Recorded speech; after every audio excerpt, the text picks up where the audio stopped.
Hello, Right. and welcome back. Oh, sorry. I'm so sorry. We're trying. Yes, we are. It's late. Again. Yeah, that's us, latesies. We're back. Thanks for stopping in, pushing the play button. Again, we are. Laura, And then Laura Dan, Loretta, Danielle. Laura Dan. Get it? How about that? There we go. All right. We are going to talk about. Oh, we don't know. Hey, how about that? We're just going to talk to you guys. Let the Lord lead us. General conversation. How about that? Mm-hmm. So, how you been doing? What's been going on with your sister? I thought you knew that. I've been with you all day. Been with her all day. She's gonna ask me what's going on. But What's been going on with life?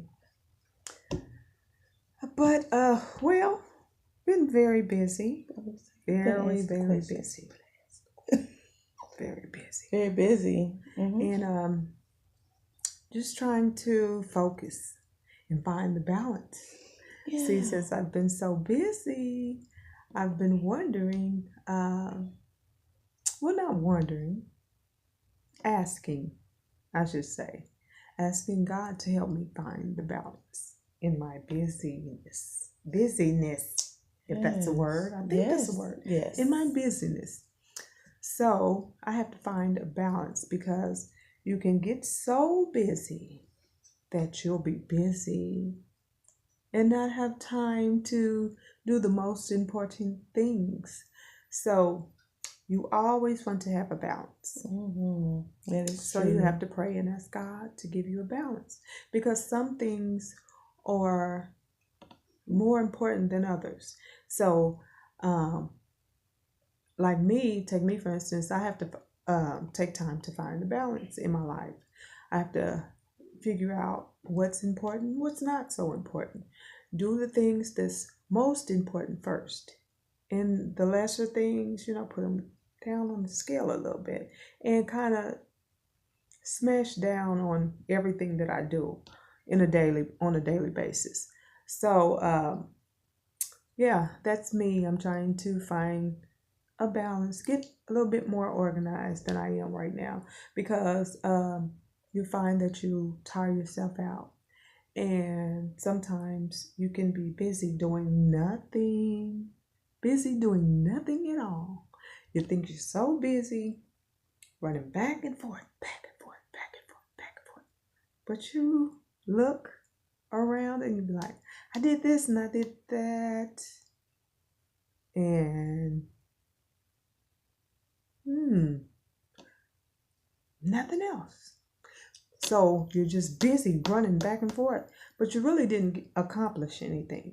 So sometimes I find that I do that on occasion because it's not a balance. So if there's a balance, then you can accomplish more. You have to have a plan. You have to have a strategy. So plan things out, organize your life, and you will come out better than you were, just as you're supposed to. So have a plan and balance your life out and get some rest. Get some rest, a lot of rest, because rest, if you get a lot of rest, it helps you refresh yourself for the next day. So God requires us to get rest. Yes, our Father wants us to rest. That's when He works best. That's when He can work in our lives.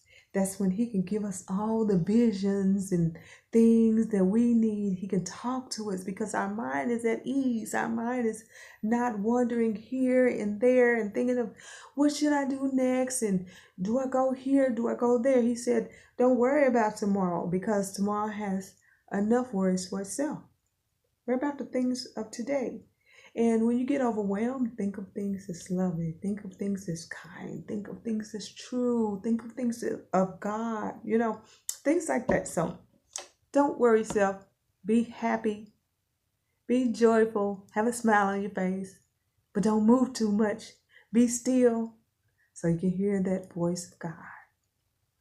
Man, yeah, I'm trying to, I'm trying to learn how to follow my schedules that I create.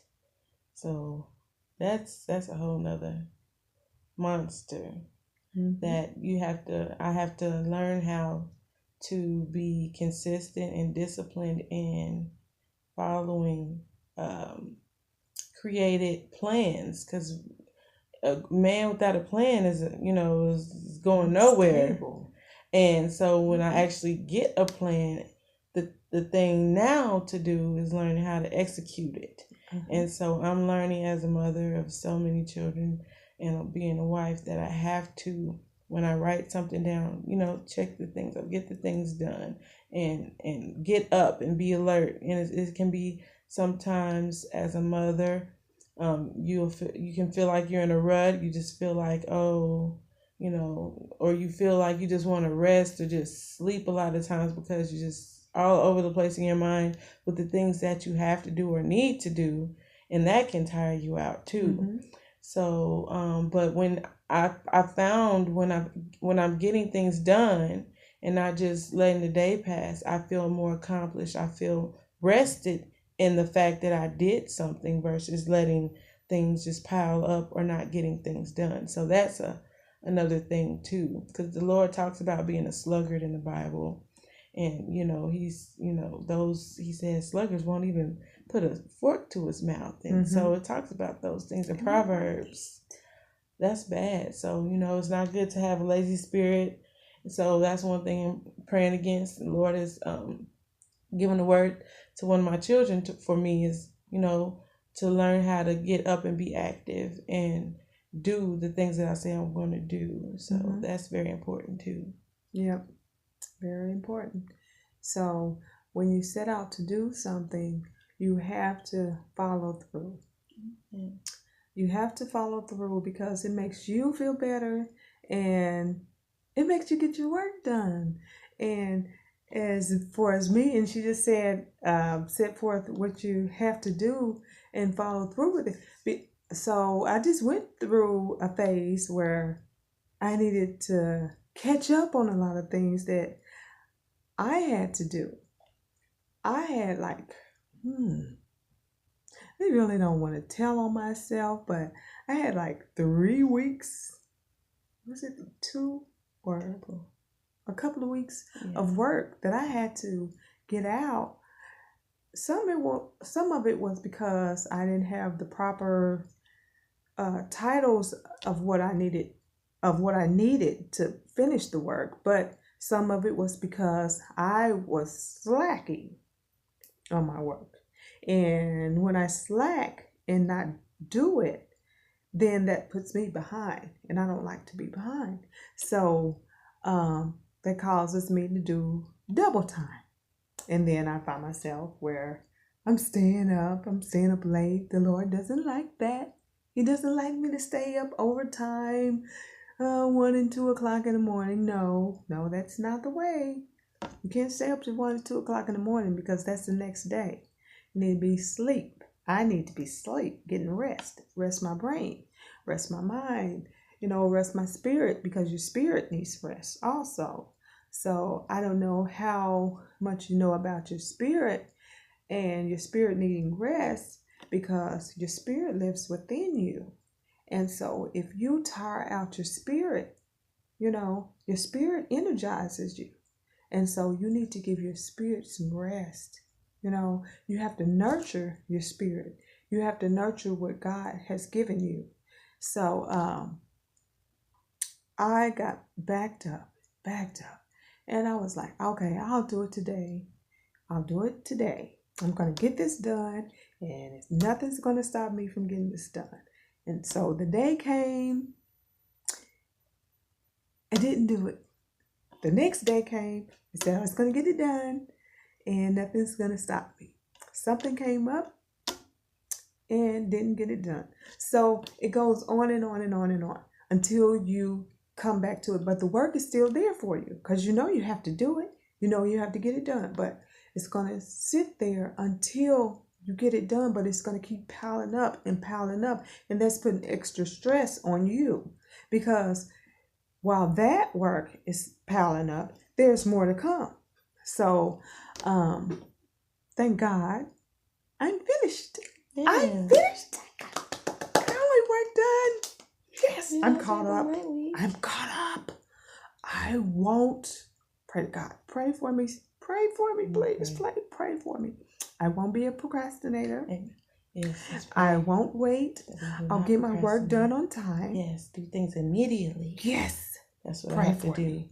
Me Pray too. for me to stay on top of Me too. things, because that's Ooh. what I pray to God for, because I don't like to be behind. It puts extra stress on me, and I don't need that. Yes. I'm too blessed to be stressed. And I'm getting ready for school this year. 2018-19 school year for Wells Christian Academies.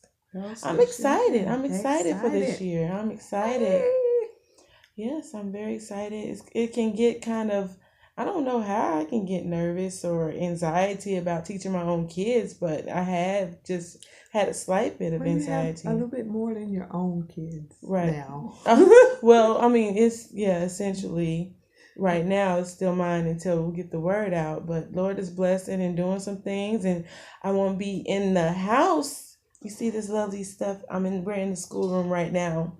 But the Lord has afforded me a way to be in a building so we could take the kids out and take them to a different place so they can kind of get used to getting some routines and some being prepared, things like that. So that's a blessing in itself. I just thank God, and the Lord is blessed with some books. God is good, isn't it? Yes. The books are expensive, and I have 7 children to get the books around to, and but God is able, and He's blessing abundantly. He said He will cause men to give unto your bosom. You better believe and trust God will give you everything you need. Yes, He will. Because I'm telling you, don't take no thought. Don't take a thought on what you need, because God already knows, and He's ready and willing to provide for you everything. Yes, He will. He's so good. I just love God. It's awesome. Yes, He is. Awesome. Yes. So yes. Well, let's go into a small little topic of our personal walk. Let's talk about that. Just what do you think about that topic? Well, I say your personal walk with Christ, and then there's your personal walk, your everyday walk. It will tell on you. It coincides a bit. It will tell on you. That's what I'm saying about telling on you. Mm-hmm. It will talk for you. Yeah. You don't have to say a word. So the way you walk, not physically walk, but the way you portray yourself, your whole demeanor will talk for you. So if you live a life for Christ, it will tell others, it will show others that, she's a daughter of the Most High God. He's a son of the Most High God. He's anointed. She's anointed. You will have a glow all over you. Wherever you go, people will notice that, and they will treat you a certain way. They won't treat you like they treat everyone else. They will have a certain respect for you. They will have a different respect for you because they know that you're not of this world. They know you're in this world, but you're not of this world. And you're different, you're unique, you're set apart. But it works 2 ways. And if you are in this world and of this world, your walk will also talk for you. So people will have that respect where they can talk to you they know they can talk to you any kind of way. They will talk to you just like they talk to everybody else. They will not show you respect. They will not watch their words around you. They will just think of you as a person that is just an everyday person. So you have to walk according to the way you want people to see you. If you want people to see the Christ in you, you have to live for Christ. You have to live. Don't just have a form of godliness though. Have some godliness in you. Don't have that form. Amen. Don't have a form of it. That's true. Because people can also see through that. Amen. If you have the form of godliness, people can see through that because somebody's always watching you. I want to tell you that somebody's always watching you. Somebody's always watching your every move, because if you say that you're a Christian, they're going to watch you like a hawk. They know the Bible better than we do. And one false move that you make, they're going to call you on it. Oh, yeah. They're going to call you on it, or they're going to talk about you to somebody else and say, oh, he said he was a Christian. She said she was a Christian, but look what they doing. Look what who they hanging out with. Look at what they saying. You have to watch your words. You have to be careful. You have to treat people how you want to be treated. You have to treat this thing so delicate. This thing is so delicate and tender. I mean, it is really a narrow way, like God said. It's narrow. You have to walk that narrow path. You cannot go the broad way. You can't go broad. You got to go narrow. And so in doing that, you show God reverence. You show him the reverence that he deserves, because you're a child of him and you want to portray him and you want to honor him by your walk, because you let him know that you appreciate him choosing you. You appreciate being called a son of God or a daughter of God. You know, you appreciate that. And when you appreciate something, you cherish it. And you do everything that you can in your power to make that person happy. And so we want to make God happy. We want to make him pleased with us. We want to make him delight. We want him to delight in us. We want him to have pleasure in us. So when he calls our name, or when he looks on us, we want him to look on us with a smile. We don't want him to look on us saying, you worker of iniquity, depart from me. You know, because we can cause somebody else to fall, because we portray to be a Christian and we're doing any and everything out here, and that person that was looking at us sees us doing any and everything. Then they fall because they wanted to believe in God and they wanted to believe that there was a better way. But we are no better than anybody else. You know, we all are the same.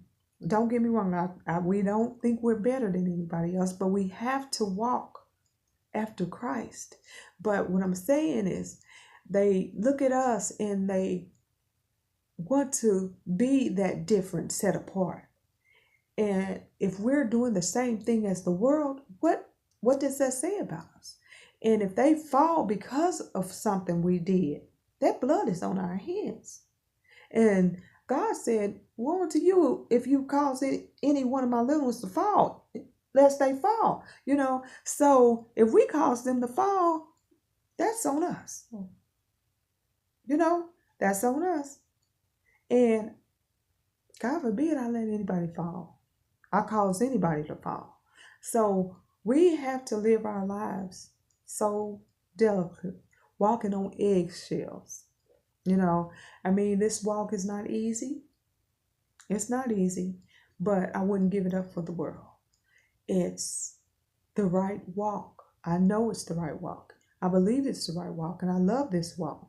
But it's not easy. No one said it was going to be sunshine every day, but I know God will bring us out victorious no matter what we go through. We have to go through with rejoicing, praising. And that's how we get through whatever we're going through.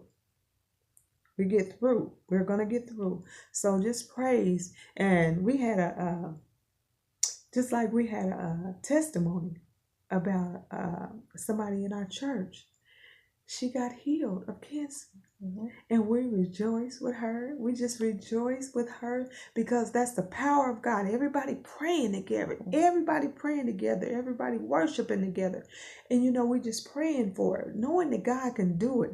When you know that God can do it and you pray together and you tell God, I know it. I'm standing on your promises and I'm waiting for the healing for her. And you pray for somebody else. And then the report comes back that he's healed immediately, That's a walk. That's showing a walk. immediately You he show heals faith. her. Yeah. Yes, That's a yes, faith Lord. walk. Faith walk. Yes, Lord. Yes. You can't help but serve a God like him. Yes, that's a faith walk. Absolutely.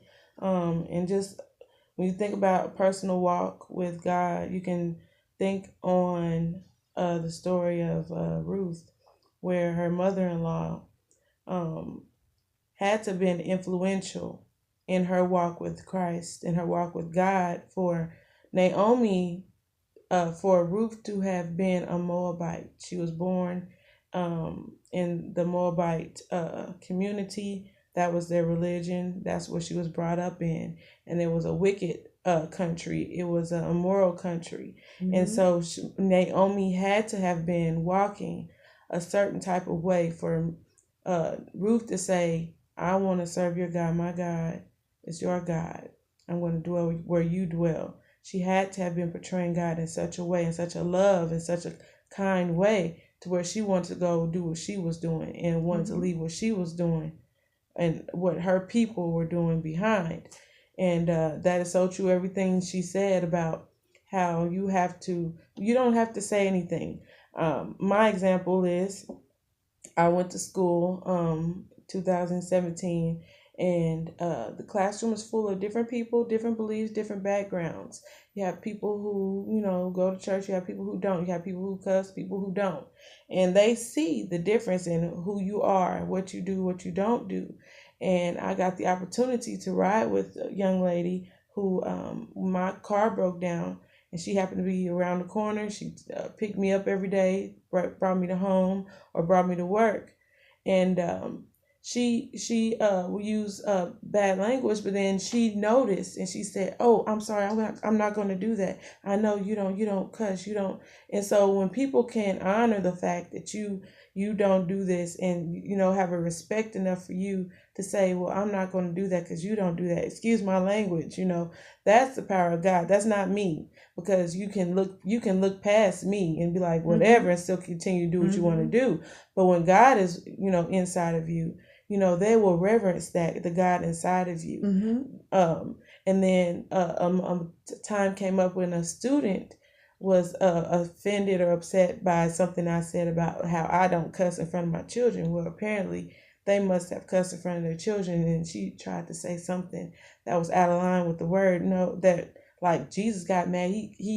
No, Jesus didn't cuss. Okay, that's not. He got upset when they were selling goods in the temple, and he turned the tables over and he whipped them with the cat and nine tails. He got upset, but he did not use bad language. And so I'm like, don't try to use something to make what you're doing okay, because it's not okay. And so she pretty much, waited a different day, and she tried to confront me about it. Well, the lady who was taking me home got upset, was like offended. She's like, "No, you don't talk to her like that," because she could see, I don't do anything to anyone. And so for her to want to stand up for me in that facet, and then to go further to say, because of you, I want to have a personal relationship with Jesus. I never mentioned to these people that I was a Christian, that I was a minister, or anything else to the fact. I was just myself. I just went to class, made a few comments on positivity, and then there you go from there. So your personal walk, it will influence people to where they will say whether they want to follow the God you are following, or whether they don't want to follow it because of how you're acting, because of what you're portraying yourself to be, and how you carry yourself, because people are watching. And that was a great, God, if I could get just one, into heaven, if I could get just one, Lord Jesus, because that's all we're trying to do, is bring souls to Christ. And oh God, that did my heart something special. That made me feel so good to know that me, and I'm not even doing anything, or I didn't even say anything special really, but for her to say, because of you, I want to have a deeper and personal relationship with God. That's powerful. That's special. That's big. So, amen to the personal walk. We have to really be mindful that we represent Christ in the right way. We have to be mindful. And I just want to say that there are a lot of people that hold us to a higher standard. It's just like saying that you're a Christian automatically escalates you. It puts you, we're not supposed to be put on pedestals, but it seems like that's where they put us. They put us on a high pedestal, and they shouldn't, because as soon as something's not right that they see, they think something's not right, or they could misconstrue the situation and think something's not right, or we're doing something out of order or something like that.